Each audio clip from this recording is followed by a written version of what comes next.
มาเด้อมาเด้อผู้ใดวางงานมาปลูกนาเด้อปลูกนานำพามากับโครงการปลูกนาแซงของเขตพิเศษสามเหลี่ยมทองคำเนาะอันนี้คือโครงการเขตนาแซงดินความลึกเนาะสำเพียงเข่ามันมึงกายเข่าไปเขาใส่รถเนาะรถจกเนาะในการขุดคลองนาขุดคันนาหรือว่าเฮ็ดใส่รถแท็กเตอร์ในการบดดินลึกสมควรกายเข่าไว้เพื่อนทำส้มมึงเลยได้วางงานมาปลูกนาเด้อมือละ100 หยวน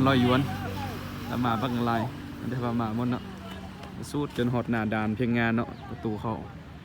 อยู่ทางรถจักรเพียงงามเขาปลูกละเอียดสุดเนาะเขาใส่เสือกเห็นบอกเขาใส่เสือกนิ่งแล้วก็ปลูกตามเสือกกันเป็นจุดตามเสือกเนาะอันนี้คือการปลูกนาแซงภายในเขตพิเศษสามเหลี่ยมทองคำ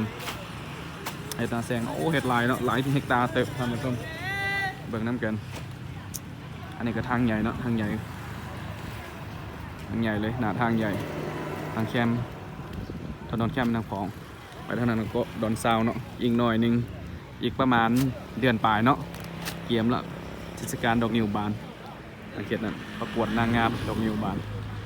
เงินรางวัลหลายกว่าร้อยปลายล้านเนาะบรรยากาศปลูกน้ำเข้าบ่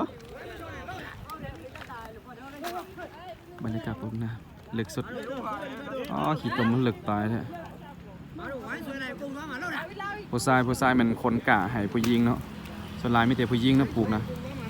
คนปลูกในมันผู้หญิงเป็นคนปลูกผู้ชายเป็นคนขนกะให้เห็นบ่ลึกขนาดไหนหน้าเขาเจ้าเห็ดได้มาตรฐานอันนี้นะสามารถเห็ดกลุ่มตัวเองเนาะภายในเขตพิเศษเป็นสินค้าหลักๆหนึ่งที่การเกษตรเนี่ยครบวงจรในแท้เนาะนะใครบิ๊กภายในเขตพิเศษมีการเกษตรพืชเป็ดฟาร์มเป็ดฟาร์มหมูฟาร์มควายฟาร์มงัวฟาร์มพักมีหมดเนาะทางสนามบินหันครบวงจรเลยอยู่เขตพิเศษเนี่ย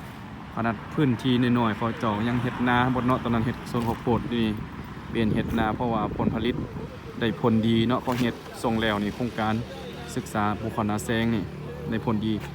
อยากให้แบ่งปันประชาชนชาวบ้านไก่เคียงอยู่เมืองเพิ่นเผิงเนาะหากว่า